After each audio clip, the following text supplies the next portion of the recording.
సమయం కూడా కొంచెం ఎక్కువైంది కనుక మరి నేను త్వరగానే ముగిస్తాను. దేవుని వాక్యములో నుంచి గలతీయులకు రాసిన పత్రిక ఈరోజు చెప్పే వాక్యం ఏంటంటే సహవాసము, స్వరూపము, సారూప్యం. సహవాసము, సారూప్యము. కనుక దాని గురించి కొద్దిసేపు నేర్చుకున్నాం. సహవాసం ఎట్లా ఉంటుందో, స్వరూపం ఎట్లుంటుందో నేర్చుకోవాల్సిన అవసరత మనకు ఉంది. కనుక సహవాసం చేస్తే ఏం జరుగుతుంది, ఆ సహవాసం చేసినాక మనము ఏ రీతిగా మార్చబడతాము అనే విషయాలను మనము నేర్చుకోవాలి. చాలామంది మరి ఆ విషయాన్ని మరి పక్కకి పెట్టకూడదు, అది అవసరం మనకి. కనుక దాన్ని మనం నేర్చుకోవాలి. కనుక గలతీయులకు రాసిన పత్రికలో 4వ అధ్యాయము 19వ వచనాన్ని ఒకసారి చూద్దాం. నా పిల్లలారా, క్రీస్తు స్వరూపము మీ యందు ఏర్పడు వరకు మీ విషయమై మరలా నాకు ప్రసవ వేదన కలుగుచున్నది. దేవునికి స్తోత్రం కలుగును గాక. చూసారండి, దేవుని వాక్యం అంతా మాట్లాడుతుంది. పిల్లలారా అంటే చిన్న పిల్లలు కాదు, అర్థం కాని వాళ్ళకి కాదు చెప్పేది ఈ మాట. అర్థం చేసుకోగలిగిన మైండ్ కలిగిన వాళ్ళకే ఈ మాట. అందుకనే చిన్న పిల్లలారా అనగా దేవుని దృష్టికి మనందరం పిల్లలమే. కనుక చిన్న పిల్లలారా, నా పిల్లలారా, క్రీస్తు స్వారూప్యము మీ యందు ఏర్పడు. చూడండి, క్రీస్తు స్వారూప్యము మీ యందు ఏర్పడు వరకు. మనందు ఏమి ఏర్పడాలంట? క్రీస్తు స్వరూపము. అంటే అది ఏర్పడ్డదాకా అపోస్తలుడైన పౌలు గారికి ఏం కలుగుతుందంట? ప్రసవ వేదన. ప్రసవ వేదన అంటే ఆ పిల్లలు కలిగిన తల్లులకు మాత్రమే ఆ బాధ ఏంటో తెలుసు. ప్రసవ వేదన అంటే దాని ద్వారాగా ఎలాంటి బాధలు ఉంటాయో అది వారికే తెలుసు. అందుకనే పౌలు గారు అంటాడు, ఒక వ్యక్తి వారి యొక్క స్వారూప్యం అంటే యేసు స్వారూప్యము. అంటే స్వారూప్యం అంటే అర్థం ఏంటంటే మన ముఖాలు యేసులాగా మారిపోయినట్టు కాదు. అక్కడ మన మనసు ఎట్లుండాలంటే యేసు స్వారూప్యంలోనికి రావాలి. మన జీవితము, మన ఆత్మీయ జీవితము యేసు స్వారూప్యంలోనికి రావాలి. అంతేగాని మన శరీరాన్ని గురించి దేవుడు మాట్లాడట్లే. మన ఆత్మీయ స్థితి యేసు స్వారూప్యంలోనికి రావాలి. ఇక్కడ ఉన్న పిల్లలు కావచ్చు, లేకపోతే ఇక్కడ కూర్చున్న మీరు కావచ్చు. కానీ ఇక్కడ విషయం ఏంటంటే యేసు స్వారూప్యము మన యందు వచ్చేంత వరకు ఒక సేవకునికి ప్రసవ వేదన కలగాల్సిందే, కలుగుతుంది కూడా. అదే పౌలు గారు అంటున్నాడు, ఆ విషయమే బాధపడుతున్నాడు. నాకు ఇంకా మీ విషయమై నాకేం కలుగుతుంది? ప్రసవ వేదన. అంటే మీరు క్రీస్తు స్వారూప్యము మీలోకి కనపడాలి, క్రీస్తు స్వారూప్యము మీలోకి రావాలి. క్రీస్తు స్వారూప్యము వచ్చేంత వరకు, మీరు క్రీస్తులాగా మారిపోయేంత వరకు, మీరు క్రీస్తులాగా ఆ దేవునిలో ఉన్నంత వరకు, దేవునిలాగా మనం జీవించేంత వరకు పౌలు గారికి ఏం కలుగుతుందంట? ఒక సేవకునికి బాధ, ప్రసవ వేదన, సమస్య కలుగుతుంది. ఎన్నిసార్లు మొత్తుకొని చెప్పినా గాని నేను చేసే పని నేనే చేస్తాను, నా పని నేనే చేస్తాను. వద్దయ్యా, అది మంచిది కాదు అని చెప్పినా గాని నేను అలాగే తాగుతానంట. అది మంచిది కాదు అంటే నేను అలా ఉండను, నాకు ఇష్టం వచ్చినట్టు ఉంటానంట. కనుక ఇట్లా చెప్పుతున్నప్పుడు ఆ యొక్క పాస్టర్ గారికి ఏం కలుగుతుందంట? ప్రసవ వేదన. అమ్మా చర్చికి రావాలంటే రారు. ఆ బాధ వాళ్ళు ఎందుకు అని అంటే, వాళ్ళకి ఎందుకు రావాలి వాళ్ళు దేవుని మందిరానికి అంటే వాళ్ళకి ఏం కలగాలని ప్రయత్నం చేస్తున్నాం. అది దేవుని మందిరానికి పిలిచేది ఏంటంటే, దేవుని మందిరానికి రావాలి ఎందుకు అని అంటే వాళ్ళలో యేసు ప్రభు లాగా మారిపోవాలంతే. దేవునికి స్తోత్రం. అలా మారితే పౌలు గారికి ఇప్పుడు సంతోషమే, అలా మారకపోతేనే బాధ. ఏమండి, చాలా మంది ప్రభునందు విశ్వాసం ఉంచుతారు, ప్రభు నమ్ముతామని ఊరంతా సాటించుకున్నట్లుగా అనిపిస్తుంది. కానీ మన యొక్క ఆత్మీయ స్థితి చూస్తే అలాగ కనపడదు. మన ఆత్మీయ స్థితి చూస్తే అలాగ ఉండదు. క్రీస్తు స్వారూప్యము మనలోకి రావట్లేదు. అందుకనే పౌలు గారు బాధపడుతూ, చింతపడుతూ,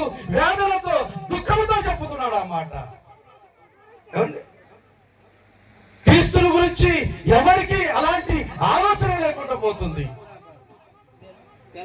నిజంగా అది ఎంతో చింతగా బాధగా అపోస్తలుడు పౌలు గారు తన హృదయంలో ఉన్న బాధను చెప్తున్నాడు.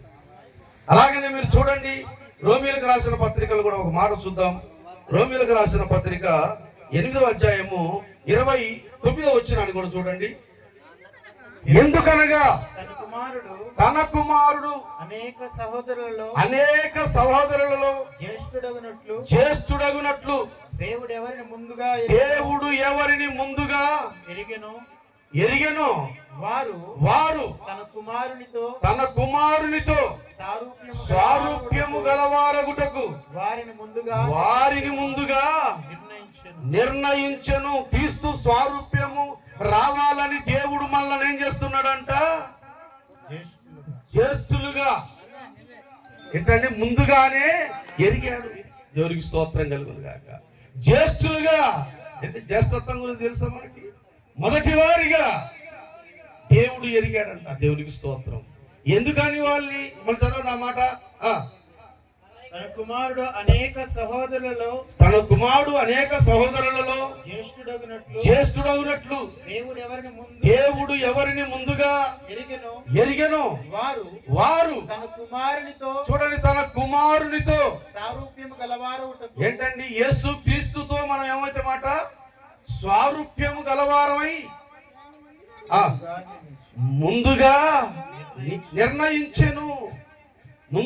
నిర్ణయించెను. యేసు క్రీస్తులాగా మనందరం మారిపోవాలా. దేవునికి స్తోత్రం కలుగును గాక. ఎవరిని ముందుగా నిర్ణయించెను వారిని పిలిచెను. ఎవరిని ముందుగా నిర్ణయించెను వారిని పిలిచెను. ఎవరిని పిలిచెను వారిని నీతిమంతులుగా తీర్చెను. దేవునికి స్తోత్రం కలుగును గాక. ఎవరిని నీతిమంతులుగా తీర్చెను వారిని మహిమపరచెను. దేవునికి స్తోత్రం కలుగును గాక. ఎంత అద్భుతమైన విషయం అండి ఇది. ఎంత అద్భుతమైన మాట. యేసు క్రీస్తు వారు పిలిచింది నిన్నేం చేయాలటని? నీతిమంతులుగా చేయటానికి. నిన్ను అంట ఏం చేయాలనుకుంటాను? ఇంకా మహిమపరచాలనుకుంటున్నాను. దేవునికి స్తోత్రం కలుగును గాక. అందుకని యేసు ప్రభులో నడవటం కష్టమేం కాదు, యేసు ప్రభుతో కష్టమేం కాదు, కానీ కష్టంగా ఫీల్ అవుతాంటారు ఒక్కోసారి, ఎందుకో తెలియదు. అందుకనే ఒక భక్తుడు ఒక పాట పాడాడు.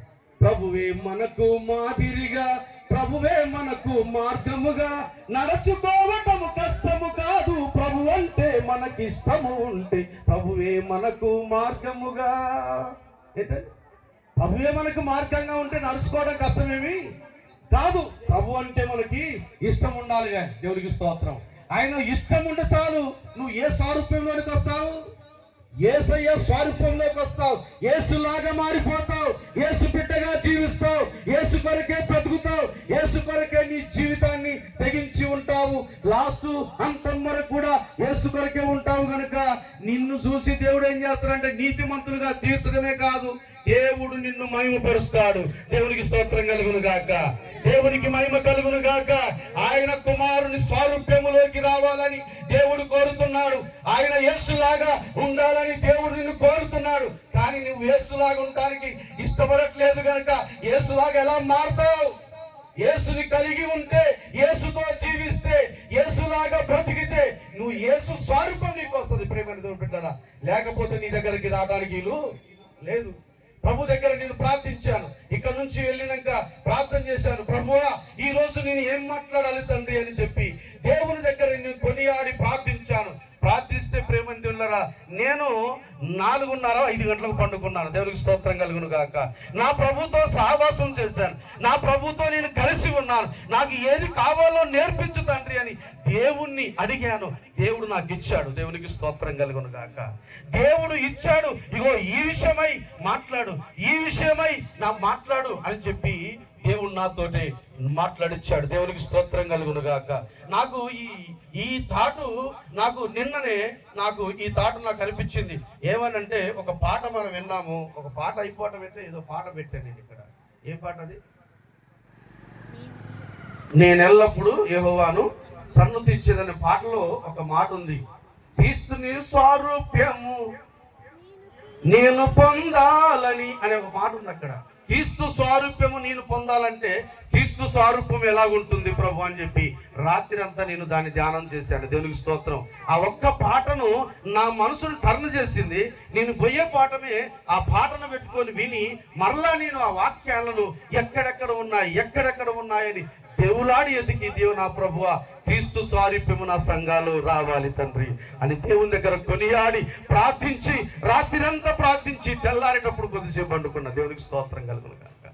ప్రభు దగ్గర అడిగాను రాత్రి, దేవా క్రీస్తు సారూప్యము నాకు అప్పగించబడిన సంఘ బిడ్డల్లోకి సేవకుల్లోకి రావాలి తండ్రి. నా సేవకులు నీలాగా మారాలి ప్రభువా, నేను నీలాగా మారాలి ప్రభువా, నేను నీలాగా కనపడాలి ప్రభువా అని ప్రభు దగ్గర ప్రార్థించి అడిగినప్పుడు దేవుడు నేర్పించిన విషయాలు దేవునికి స్తోత్రం కలుగును గాక. క్రీస్తు స్వరూపము రావాలని ప్రభు దగ్గర ప్రార్థించాను. క్రీస్తు స్వరూపం వస్తే నేను కూడా యేసులాగా మారిపోతానే. నేను కూడా క్రీస్తు స్వరూపం వస్తే కుమారుడు స్వరూపంలో ఉంటే నేను కూడా యేసులాగే ఉంటానే. అప్పుడు యేసుతో పాటు నేను కూడా మహిమపరచబడతానే. దేవునికి స్తోత్రం కలుగును గాక. అది కదండి కావాల్సింది, అది కదా మనం నేర్చుకోవాల్సింది. దేవుడు మనతో మాట్లాడుతున్న విషయం కనుక దేవుని పిల్లలము క్రీస్తు